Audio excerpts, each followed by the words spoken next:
Hey everybody, my name's Fragati and I'm back. It's been a while since the last time I've uploaded and made a video. I'm back. My PC's actually working again. Hooray! Yay. I'll quickly. A lot of big news happened while I was gone. Like a lot of things happened. I'll get to all of that, especially the biggest news. But first, let me explain what happened. In the previous video, I had a mental breakdown.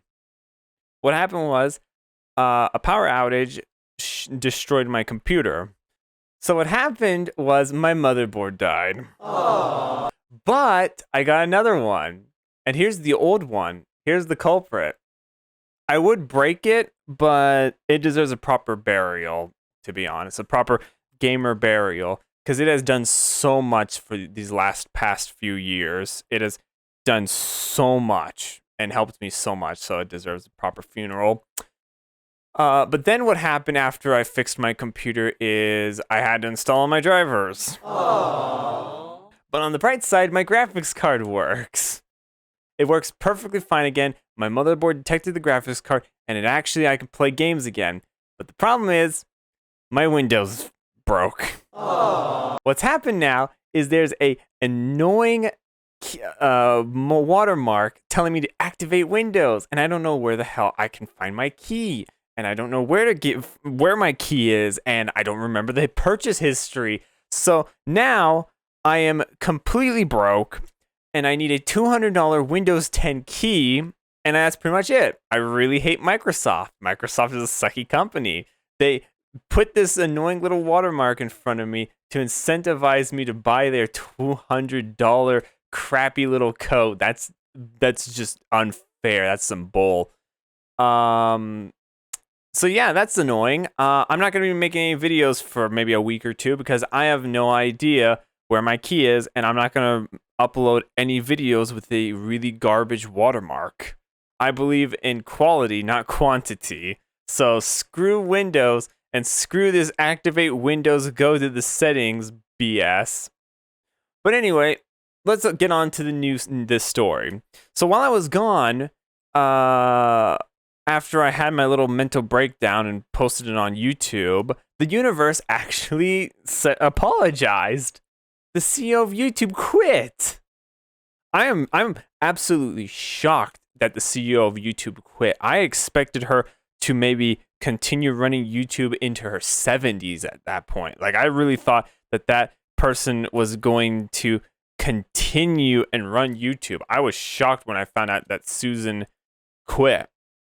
But that's actually really, really great. Let's take a moment to enjoy that she quit.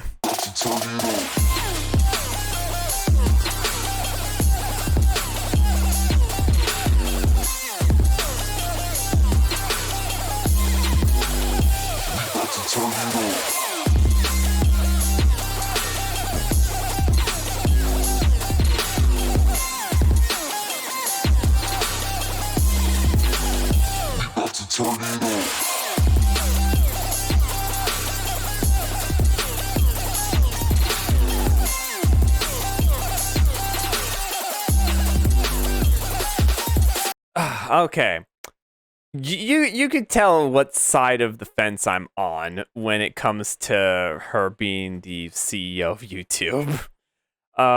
Because for anyone who doesn't remember, she's the one who's famous for removing the dislike button, the adpocalypse, creating a very unfair, biased AI that cares more about bigger content creators than smaller content creators. Like, if you're a smaller content creator, the AI algorithm will throw your video in the trash pile like it's garbage. But if you're a bigger content creator, it will boost your content up a storm. She's also famous for the continuous changes to the terms of service. Before she left, she actually gave a big last FU and changed the terms of service. So now that mature games, lots of cussing, and cussing within the first 8 seconds of the video can really screw your video and pretty much your video up. And it goes for older videos as well. So wonderful. That's just great. Also, she's famous for the incident where content creators were getting falsely claimed, and people who didn't actually own any of the stuff that they were claiming was getting money from the content creators because YouTube defended those people and not the content creators that actually gave YouTube its money. So yeah, not the best, not the best leader. She is considered, in my opinion, one of the worst CEOs in the history of ever, to be honest. No, she was terrible. Like, if you look at some of her Q&A things where she would do interviews, you could tell that all of them were pretty much scripted, and she was able to she had pre-made answers for all those questions. Instances where someone actually threw an oddball at her, like something like monetization or demonetization or copyright claims or something like that, she would have like this fucking angry look, and then kind of like a one of those kind of faces that you make, like the oh shit, I didn't study for the test last night kind of face that you'd have as like a student in school. But yeah, holy crap. One thing I will say is I'm very shocked. A lot of people were praising her and giving her best wishes on Twitter. Granted, those were all bigger content creators, and they're all sellouts who are obedient dogs to the old regime. But being devil's advocate, I will say I understand why they're doing a little bit of saving face, because a lot of those bigger content creators' job and livelihood is being a YouTuber, a big content creator. They get monetization, all the money goes to their cost of living.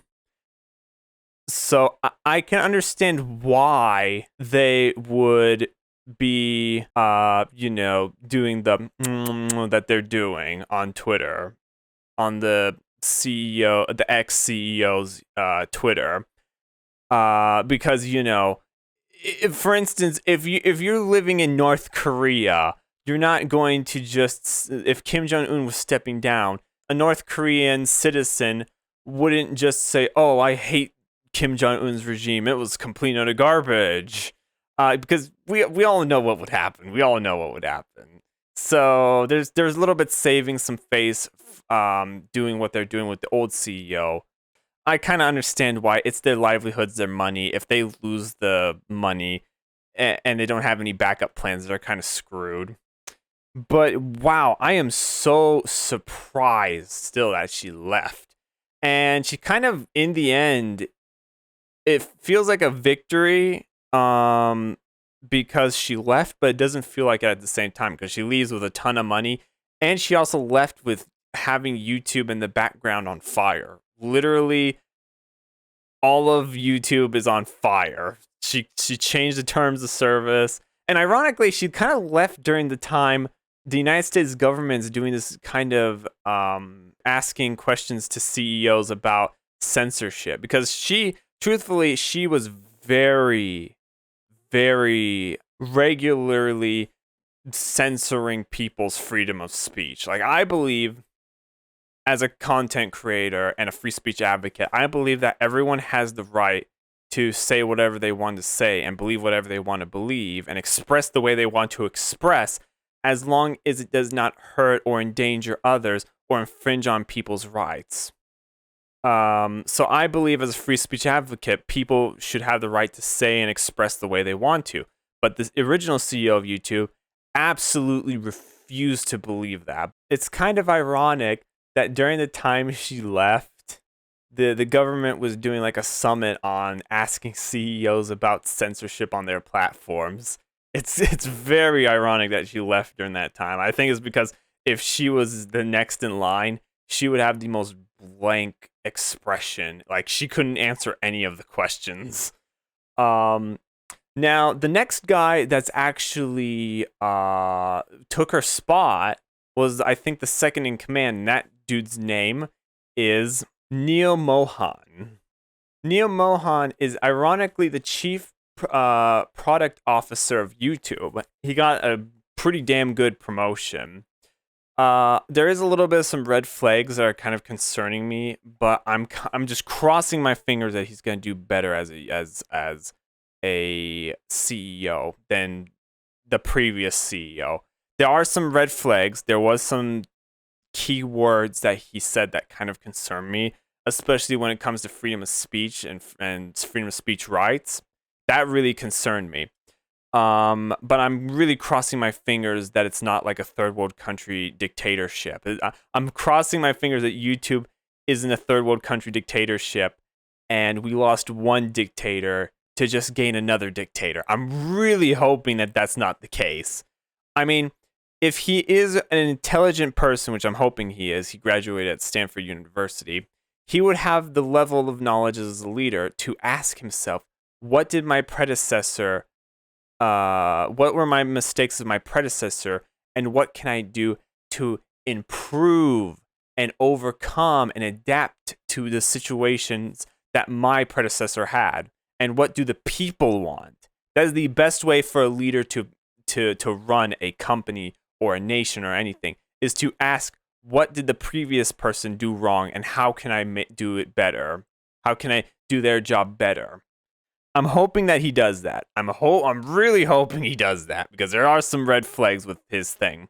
What I would really love him to actually do is bring back the dislike button, because I really want the dislike button back. Because at this point, the dislike button is completely useless. I, as a content creator, can get to see my dislikes, and some of the dislikes are completely BS because they were disliked by completely stupid people that had very different opinions because they're brain dead. That I agree with their opinions. They have the right to their opinion. I'm a free speech advocate, but it's kind of bullshit that they disliked my stuff because I'm like I said, I make good content and they just didn't like my opinion, so they mass disliked it because they're toxic. Whatever. I really wish that they'd bring back the dislike button, because right now having a dislike button as a content creator is completely useless. I can see my dislikes, but no one else can see my dislikes. So the fact that the AI, the algorithm, picks and chooses what your YouTube video is going to be, whether or not it's going to be popularly spread or not, based off of how many dislikes it has, is completely irrelevant at that point, because since no one's seen your dislike bar, why should the AI even look into whether or not the video is good or not because of the dislikes either? Another thing that I really wish that they would also do is notify YouTubers about policy changes instead of just silently enforcing them, because it's really hard to figure out what the hell's going on at YouTube and what YouTube's doing to the content creators. Like they just kind of they're very shady when it comes to enforcing their rules, and it kind of hurts and affects content creators. But one of the biggest things that I really hope that the next CEO does is make the algorithm less biased, because as a content creator, I'm a small content creator. It is very hard to produce content and have people enjoy my content on the platform, because the algorithm is very biased. When I release gaming content, my videos are very rarely seen by the public in mass numbers, because the algorithm deems that my content is not worthy of being seen. Even though because the AI doesn't have a soul, it doesn't have a personality. It's just zeros and ones and logic and tons of just non-human, non-soulless reasoning. There's tons of people that would watch my content and enjoy it.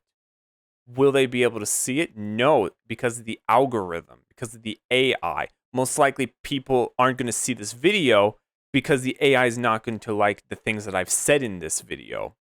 We will find out. For instance, my little mental breakdown video was so popular. So, like, the impression rate, the click-through rate were so high compared to my other videos. And I'm surprised why. I don't know why it was like that.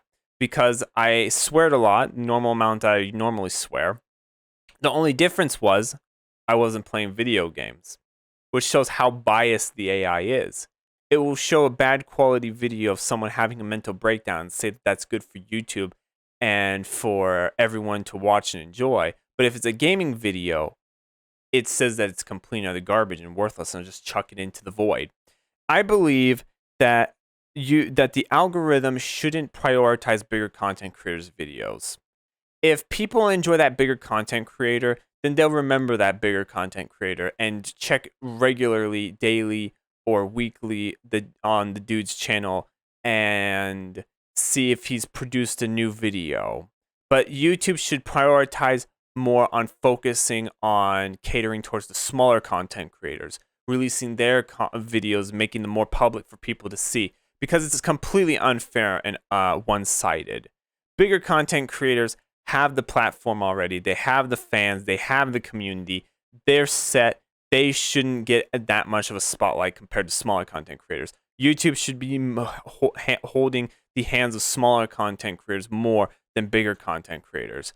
And it's really unfair because we don't allow in America inside trading or allowing rich parents to pay off teachers to pass their kids, because it gives an unfair advantage that no one wants, especially for harder working people. So if we can't do inside trading and that kind of stuff, bigger content creators shouldn't be continuously put up in center and up front with respect to smaller content creators. They should be either equally, or the bigger content creator should have less than the smaller content creator, because smaller content creators work twice as hard and have less fortune and resources, bigger content creators, so they have to work twice as hard, and they're still overshadowed by bigger content creators. So I really wish that if this new CEO runs a good job, he also improves on the algorithm, because the algorithm is one-sided. If a hardworking YouTuber who's a small content creator with barely little views but has hope and dreams and aspirations and wants to work his damn hardest, uploads a video, the AI sees it and says this is completely worthless. And then if a bigger content creator who's done horrible atrocities, probably has done very vulgar, bad things, and has gone away with it by saying apologizing, and uploads a video, the algorithm will instead pick that guy's because he's more popular and more successful, because he has millions of views, 10 million views, subscribers, and gets 1 million views per day. It's so unfair. It's so one-sided, so biased. So I'm really hoping that with this big change to YouTube and the fact that the old CEO's gone, that everything is going to be good. Everything's going to be we're going to go back to the golden age of YouTube. I really hope so. Because yeah, let's be honest, the last CEO was really bad. People can say, "Oh, she did some good stuff." Look at her YouTube channel. She didn't censor her YouTube channel, ironically. And you can see what a majority of the entire YouTube community believed what she was like. Like, you can see what people's opinions were on the CEO of YouTube. They weren't good. They really, really did not like her. And I'm in that same bandwagon too. But yeah, I'm so happy to be back. Only temporarily, because I still had to fix this Activate Windows crap, and I still have to figure out what the hell's going on my computer and all that. But it's somewhat good to be back. It's somewhat good to be back. I was able to make a video today and talk to all of you. Comment down below. What's your hopes and dreams for, YouTube, this new YouTube change with the CEO? I'm hoping it's good. I'm hoping it's not going to be bad. But yeah, for now, I have to end it here. I'll see all of you in next video. See ya! Bye. Peace.